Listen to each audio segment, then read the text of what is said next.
The Envious Neighbor. Once upon a time in the little village of Grey Monta, there lived an old couple, Richard and Marie. Richard and Marie did not have any children, but they did have a cute little dog called Romeo. Romeo, come here, boy. Food's ready. Romeo was very fond of the old couple and never left their side. He's a little bundle of joy, isn't he? Yes, that he is. One day, when Richard was working in his garden with Romeo as usual, close by he noticed something unusual. Romeo was snuffling and scratching at a spot a little way off. What is it, boy? At once, Romeo ran up to his master, barking loudly, and back again to the place where he had been scratching. Richard wondered what the matter could be and, picking up the spade, followed where the dog led him. Romeo jumped around, barking loudly till the noise brought Marie outside as well. Curious, Richard began to dig, and very soon the spade struck against something. Oh my! Looks like we have found something. He stooped down and pulled out a large box. When he opened it, his jaws dropped, for the box was filled with shining gold pieces. My goodness! Am I dreaming? Don't know about you, but I definitely am not. This is real! Our little boy here has brought us fortune. We're rich! Romeo barked and jumped in joy. The box was so heavy that Marie had to help to carry it inside. Days passed and Romeo was given all that a dog likes best to eat, and the cushions on which he lay were fit for a prince. He had a beautiful time going on for himself until one day, Russo, the envious neighbor, found out about Richard and Marie's newfound fortune and made a plan to slyly capture Romeo. I need this little dog anyhow. Tonight, when the old couple sleeps, I will lure the fellow with cookies and capture him. And just like he had planned, Russo sneaked into the house of the old couple at night. Richard and Marie were deep asleep, and little Romeo was playing with a ball when the door creaked open. Romeo looked up and saw a delicious cookie lying at the door. He jumped up and ran towards the door. At once, he grabbed the cookie with his mouth and munched on it happily. But poor him was unaware that the cookie had sleeping potion mixed in it. As soon as he ate it, he fell down on the ground and passed out. The dog is now mine. Saying that, he picked little Romeo and disappeared into the darkness of the night. The next morning, when Richard and Marie woke up, they found that Romeo was nowhere in the house. They started looking for him. Oh, Romeo! Romeo! Where are you, boy? Where are you, my little bundle of joy? But Romeo was nowhere to be found. As they went to the garden looking for him, Russo from the other side of the fence called out. What happened, neighbor? Why do you look so sad?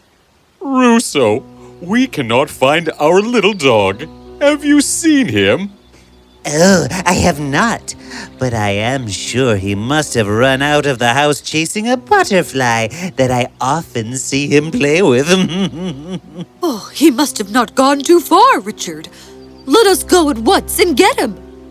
You are right. Let's go and look for him. Richard and Marie went out looking for him. Seeing this as the opportune time, Russo quickly went inside his house and came out with Romeo. You little devil, you have troubled me all night. Now be a little useful and help me locate some treasures in my garden. He put Romeo down but held onto the leash. Don't you dare think about running away. Poor Romeo started sniffing the ground and soon stopped at a spot where he started to bark. Ah, good boy. I hope the treasure is more than that of Richard's.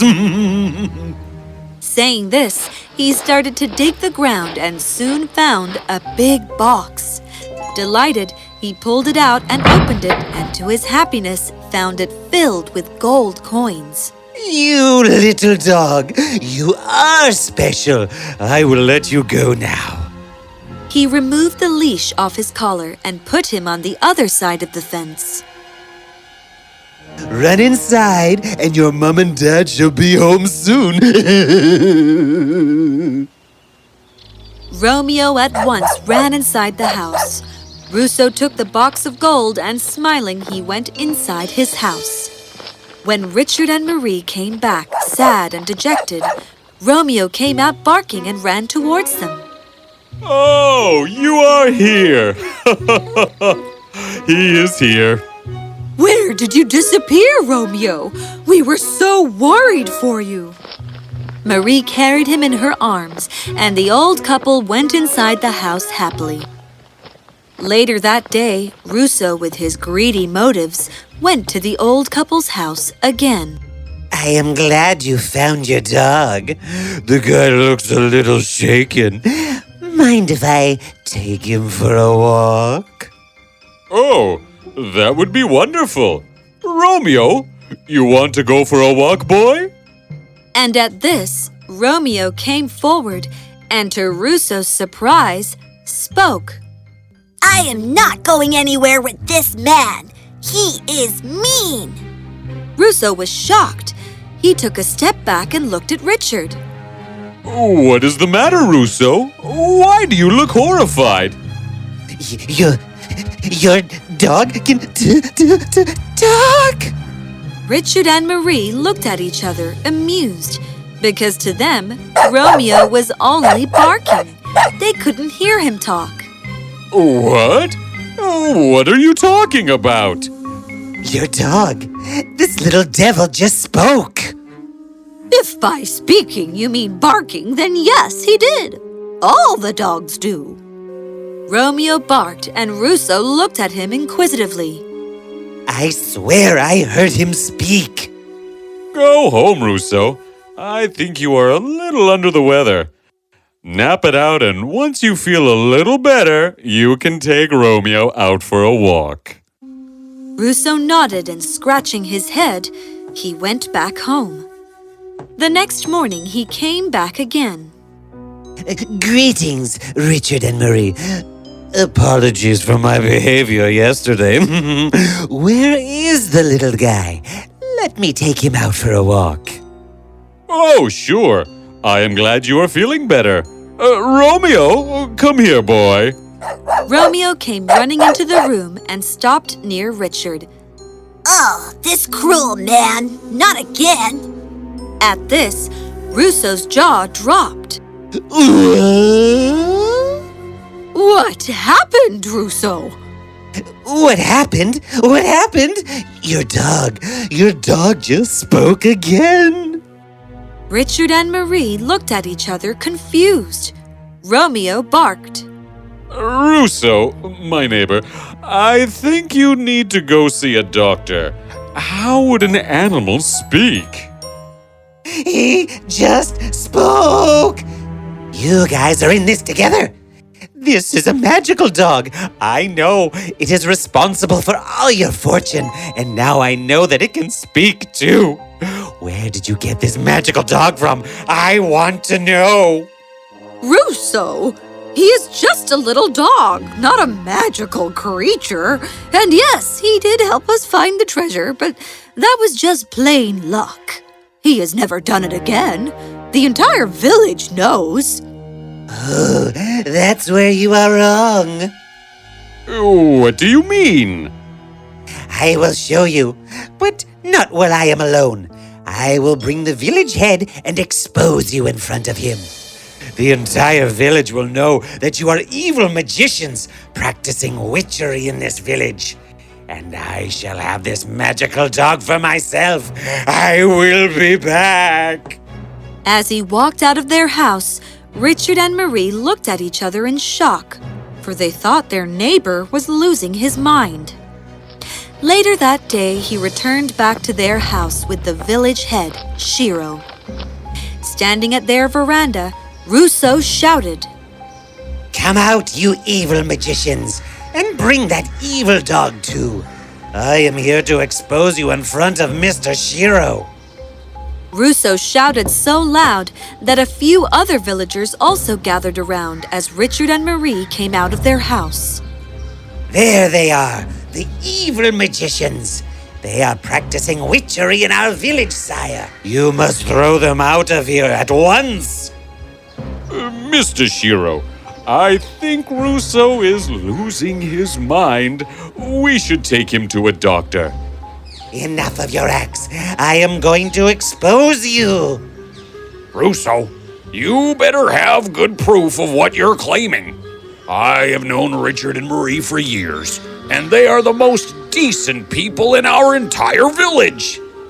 The decency is just them putting up an act, sire. And yes, I have solid proof. Saying this, he turned to Romeo. Say something, now! I dare you. What do you want me to say? See, there you go. Do I need to prove anything else? Mr. Shiro looked at him confused. The villagers also exchanged confused glances amongst themselves. What are you talking about, Russo? The dog. I am talking about the talking dog. You heard him speak just now, didn't you? I only heard him bark. What? How is that possible? Furious, he turned towards the villagers. Y'all heard him speak, right? I only heard him bark. Yes, me too. I think Richard is right. Russo has lost his mind. No, I have not. This dog here helped them find a treasure. It is a magical dog. We all know about it. But that was merely a coincidence and a dog's powerful sense of smell. Oh, is that so? Saying this, Russo went on to explain about how he had captured Romeo and made him find a box full of gold in his garden. What? You kidnapped my boy? It was you? That is unacceptable, Russo. I will have you thrown out of the village. Oh, not just yet, Mr. Village Head. See, the point is not that I kidnapped the little devil, but in helping me find another piece of treasure. You see, the dog is a magical being. It can find unlimited treasures. Prove it. Show us the box full of gold. Oh yes, I will. Saying this, he kept his bag down and removed from it the box he had found in his garden. Watch closely, everyone, for I am about to reveal a box full of gold coins. Saying this, he opened the box and, to the horror of his life, found that it was only full of sand. What? This is impossible. Enough. Not only have you wasted all our time, you have also put Richard and Marie's reputation into jeopardy. And on top of that, you kidnapped their little dog? I hereby declare that you are banned from Grey Monta and shall never set foot in this village. But... Not a word more from your mouth. Pack your bags and leave now, else I will be forced to call the village guards. With his head hanging low, Russo walked away. Mr. Shiro went up to Richard and Marie. I am sorry for this inappropriate behavior. But don't worry anymore, for Russo will never trouble you or anyone in this village ever again. I will make sure that he is sent far, far away. Thank you, Mr. Shiro.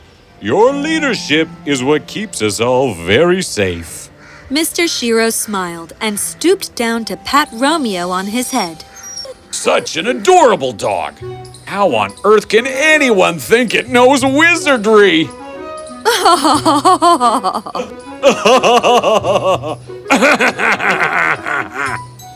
Russo was sent out of the village and Romeo lived happily with Richard and Marie and made sure that no harm ever came their way.